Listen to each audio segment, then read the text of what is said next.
However, liberal theologians have twisted the evolution of religion, turning it completely upside down. It is evident from the historical record in the worship of God by man that the most ancient belief is that of monotheism. From that point, worship has devolved into polytheism, animism, and so on, not the other way around. Assyriologist Stephen Langdon states the following: "The history of Sumerian religion, which was the most powerful cultural influence in the ancient world, could be traced by means of pictographic inscriptions almost to the earliest religious concepts of man. The evidence points unmistakably to an original monotheism. The inscriptions and literary remains of the oldest Semitic peoples also indicate a primitive monotheism, and the totemistic origin of Hebrew and other Semitic religions is now entirely discredited." The region of Samaria, which Langdon cites, is where many of the early Bible figures find their homes. And it is the record of these early people by those who descended from them who have given us the pages of the Bible as breathed out by the one true God.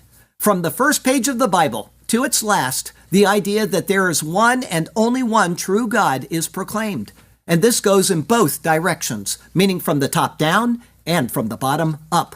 From the top down, God speaking to man. "For thus says the Lord, who created the heavens, who is God, who formed the earth and made it, who has established it, who did not create it in vain, who formed it to be inhabited.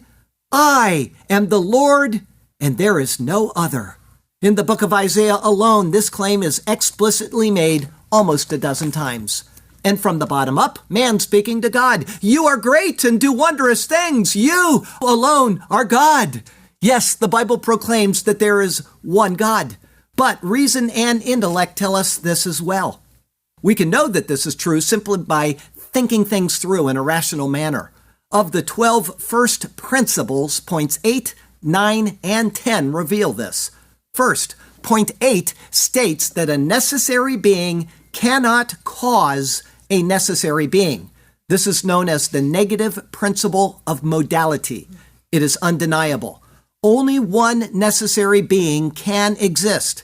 Any being which exists apart from a necessary being is contingent and could simply not exist. It is not necessary.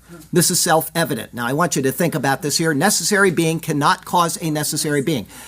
I'm a necessary being. I'm God. If I create another necessary being, then he has something that I don't possess. Everybody see that? There can only be one necessary being. Anything else that God creates, meaning all of you and me and all of the universe, cannot be necessary. Because he's necessary, that means we are contingent. He did not need to create us, okay? Point 9 then says that every contingent being is caused by a necessary being. This is known as the principle of existential causality. The fact that there are contingent beings necessitates that a necessary being, meaning God, exists. We exist. All of us here, we know that we exist. I think, therefore I am. Okay? We exist, therefore a being that cannot not exist must exist. The principle is undeniable in and of itself. And point 10 then concludes that a necessary being exists. This is the principle of existential necessity. Contingent beings exist, all of us here, right? Therefore, a necessary being must exist. The principle is reducible to the undeniable. We did not need the Bible to come to these conclusions, and yet we logically came to those conclusions. The Bible does not argue for the existence of God. It proclaims that he is.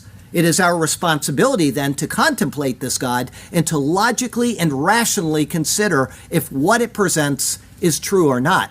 I say this because other texts, such as the Quran, also proclaim that there is a God. But does what the Quran teach us about God reflect the truth of God?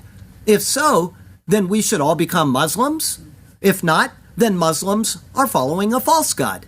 How can you know unless you think these things through? The Quran